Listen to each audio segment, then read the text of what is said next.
Shalom, saya mau merespon pertanyaan dari netizen. Apa itu Shincheonji? Karena gini, selama ini saya sering share, sering expose di channel YouTube Inspironi. So, kalau berkenan silakan visit dan silakan juga untuk subscribe ya. Nah, saya akan share di sini apa pengajaran Shincheonji itu. Tapi saya sebelumnya akan share dampak dari ajaran Shincheonji. Kenapa saya mau share dampaknya dulu? Karena gini, saya udah studi, ya sudah compare berbagai ajaran sesat. Ternyata, kalau mau dibilang ya, ini Shincheonji termasuk kasta yang paling tinggi di dalam penetrasi, di dalam upaya untuk dia masuk ke kalangan orang Kristen di Indonesia. Udah kasta paling tinggi ya, paling kreatif, paling licin, paling lihai. Nah, dampaknya ini nggak main-main. Dampaknya itu bisa merusak harmoni, bisa merusak satu relasi shalom dalam sebuah keluarga, ya terutama dalam keluarga Kristen. Ini benar-benar damage-nya itu parah banget. Saya nggak meremehkan atau mengecilkan berbagai ajaran sesat lain yang sudah ada dan sudah eksis.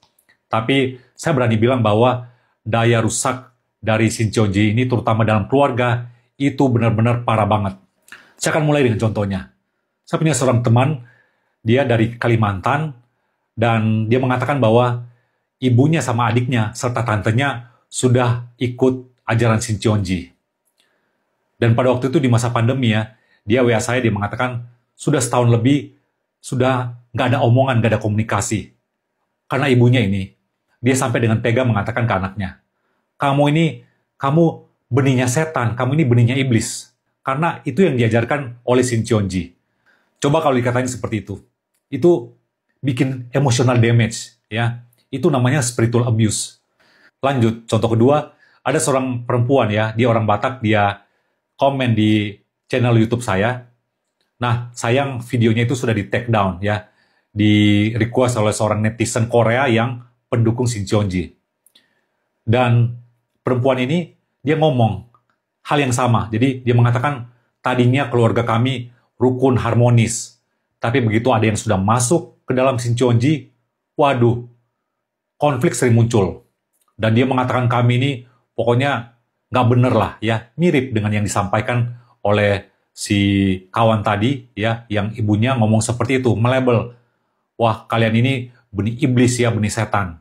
Nah ini fakta yang terjadi ketika sebuah keluarga disusupi oleh Shincheonji. Nah lanjut, apa itu Shincheonji? Shincheonji itu dalam bahasa Korea, itu artinya langit dan bumi yang baru. Dan pengajaran mereka selalu merefer kepada pengajaran dari kitab Wahyu, makanya banyak muncul ya pengajaran-pengajaran dengan tema-tema akhir zaman, dan juga pengajaran dengan memakai perumpamaan atau parable dari Tuhan Yesus. Shincheonji itu pendirinya adalah Lee Man-hee. Orangnya udah tua, masih hidup, dan dia pernah mengklaim dirinya Mesias. Tapi bisa jadi netizen Korea itu, netizen Kristennya kritis, akhirnya dia merevisi. Jadi dia mengklaim dirinya adalah Rasul Yohanes yang baru. Nah, apapun itu, kalau sudah mengklaim dirinya rasul, sudah bisa ditebak dia akan seenak jidat, seenak udel untuk menafsirkan atau menambahkan sesuatu hal yang di luar dari Bible ke dalam Bible itu sendiri. Dan itulah yang terjadi. Nah, salah satu inti ajaran dari Shincheonji adalah kalau mau selamat atau kalau memiliki hidup kekal, maka harus masuk ke dalam 144.000 orang pilihan Allah seperti yang ada dalam kitab Wahyu. Jadi caranya simple, masuk ke dalam keanggotaan gereja Shincheonji. Tapi untuk masuk ke dalam keanggotaannya, ternyata nggak semudah itu juga. Jadi calon anggota itu harus belajar kelas pendalaman Alkitab selama kurang lebih ya, sekitar 8-10 bulan. Dan selama seminggu biasanya ada 3 kali pertemuan lewat kelas Alkitab yang kalau di Indonesia diadakannya by Zoom. Nah, coba bayangkan, dengan waktu yang lama itu, ada saja orang yang dengan tekun, dengan rajin, ikut dalam kelas Alkitab Shincheonji. Tapi mereka sudah apa? Sudah termakan pengajaran-pengajaran, sudah dicuci otaknya dengan doktrin-doktrin pengajaran-pengajaran yang palsu dari Lee Man-hee yang menjadi pendiri Shincheonji. Lalu ajaran utama dari Shincheonji adalah mereka mengajarkan yang sudah masuk ke dalam keanggotaan Shincheonji itu akan menjadi benihnya Tuhan, benih surga. Sementara yang nggak masuk ke dalam pengajaran Shincheonji dan nggak masuk jadi anggotanya, itu adalah benih setan atau benih iblis. Nah, itu pengajaran mereka. Saya pernah membahas tentang video hidup kekal atau keselamatan versi Shincheonji.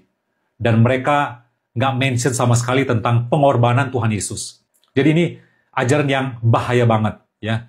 Nggak mengakui Yesus, nggak mengakui karya salibnya, jelas itu fatal. Harus di-skip, harus di-reject, ya. Harus ditolak. Nah, itulah pengajaran dari Shincheonji. Dan dari teman saya yang pernah saya ajak podcast juga, dia sebutkan bahwa ketika dia tanya kepada pengajarnya, Shincheonji itu mereka nggak mengakui Allah Tritunggal. Mereka juga nggak percaya, nggak mengakui Roh Kudus. Karena apa? Roh Kudusnya itu adalah si Limanhi sendiri. Jadi ajaran ini benar-benar sangat menyimpang, sangat berbahaya. Bahkan lebih berbahaya dari ajaran yang heboh saat ini. Gereja harus merespon, harus membekali, harus memperlengkapi anggota jemaatnya, domba-dombanya dengan pengajaran yang solid tentang firman Tuhan. Makanya please, gereja jangan lagi membahas hanya seputar berkat melulu, hanya seputar persembahan, yang pengajaran-pengajaran inti itu nggak pernah diekspos sama sekali. Ini akan jadi makanan empuk, sasaran empuk dari Shincheonji. Lihat aja, sudah banyak orang Kristen yang terjebak dan mereka terjerumus dalam pengajaran Shincheonji. Nah, kalau ingin tahu lebih banyak lagi tentang Shincheonji ini, silakan cek channel YouTube Inspironi dan silakan menjelajah untuk melihat pengajaran-pengajaran yang saya expose tentang Shincheonji di dalam channel YouTube ini. Oke, thanks for watching, ya. God bless.